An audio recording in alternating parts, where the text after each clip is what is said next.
Hello, and welcome to The Storyteller's Mission with Zena Del Lowe, a podcast for artists and storytellers about changing the world for the better through story. So this is a tip for both screenwriters and novelists, and it's something that I learned over the course of my career that helped me greatly in terms of all styles of writing that I would ever engage, and I'm hoping it will do the same for you. And in essence, it's really simple. Remember that scenes are mini dramas. Now, what do I mean by that? Well, there's a lot of times when people are writing a scene in either a screenplay or a novel where they don't milk that scene for everything it's worth. The truth of the matter is, every story you ever write is composed of scenes. You write one scene and then another scene and then another scene and so on and so forth until at the end of the day you have a completed story. But each of those scenes needs to stand alone. Each scene needs to have its own arc. Each scene needs to have a beginning and a middle and an end. It needs to go somewhere. It needs to move the story forward. Now, a lot of people understand this cognitively or somehow cerebrally, but they don't actually know what that means in terms of practically or on the page. How do I know if it's accomplishing that? You do that by changing in some way over the course of that scene the emotional state of your character. You start them out at the beginning of the scene in one place emotionally, and at the end of that scene, they should be in a new place. And by the way, it doesn't have to be a radical transformation. It could be slight. So for example, the shortest scene in a screenplay, we divide a screenplay by eighths. So an eighth of a page, there's 8 parts in one page. That's how they break it down in terms of production.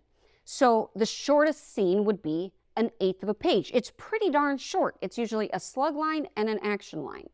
And so a lot of times, maybe in that short scene, all you're really trying to do is get your character from point A to point B. You're trying to show the character walking from the car into the drugstore. That's it.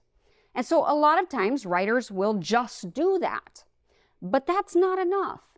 That's not how you maximize the dramatic potential of each scene. That doesn't have an arc.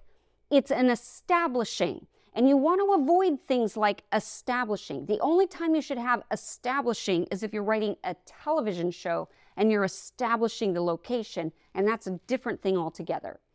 Every scene in a screenplay needs to move the character in terms of their internal emotional state. So instead of just showing them walking from point A to point B, you do something with that. As they're walking from point A to point B, they trip over a crack in the sidewalk. Well, now all of a sudden they started out maybe confident, and right before they go inside, they trip and they feel stupid, and that's going to change their emotional state. It's minor, it's subtle. Or maybe it's the opposite. Maybe they start out feeling a little insecure, as they're walking up, but then somebody notices them and looks at them walking by like, ooh, they're good looking. And so your character picks up his pep in his step or something. Or maybe it's something as simple as somebody noticing them, but they don't. That could also work. As long as there's a change in the emotional experience of the scene, sometimes it can be the audience's emotional experience and not the character themselves. So for example, let's say your character is blithely going along, picking flowers in a beautiful field, and they keep going further and further, and your character is oblivious to the fact that they're getting closer and closer to the forest, and there's a change of shadow, and all of a sudden we, the audience, know that that character is in danger, even if the character herself is unaware of it. So what we've done then is we've changed the emotional feeling of the scene, at least on the part of the audience's experience. We've gone from la la la la la to in a course of however long that scene is.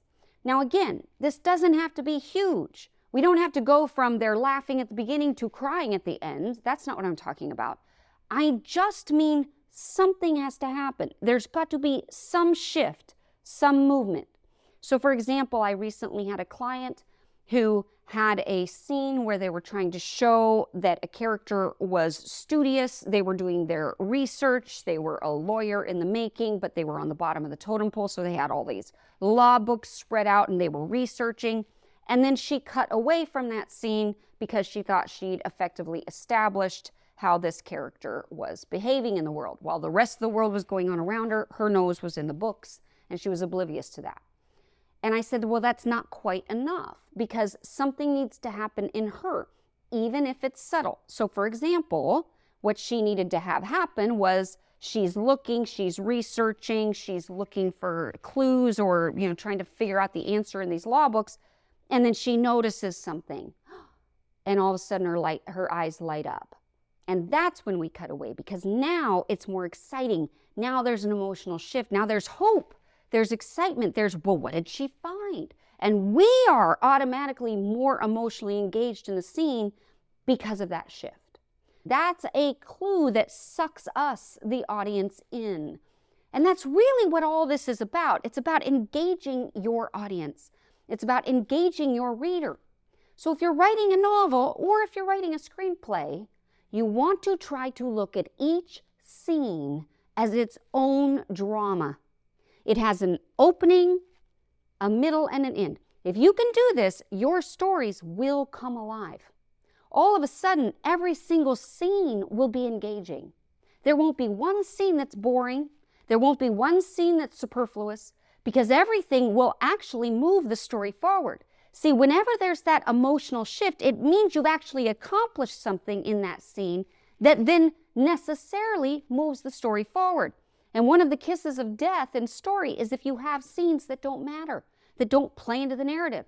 So this is one way to make sure that your scene plays into the narrative. So I hope that this tip has been helpful to you. We have new episodes every Thursday. And of course, check out our website. We would love to be of service. The goal of the Storyteller's Mission is to equip writers at every facet of their writing journey so that they can reach their full potential as artists. We want to see you reach your full potential as a writer, both professionally and personally. So thank you for joining us, and we'll see you next time. Thank you for listening to The Storyteller's Mission with Zena Del Lowe. May you go forth inspired to change the world for the better through story.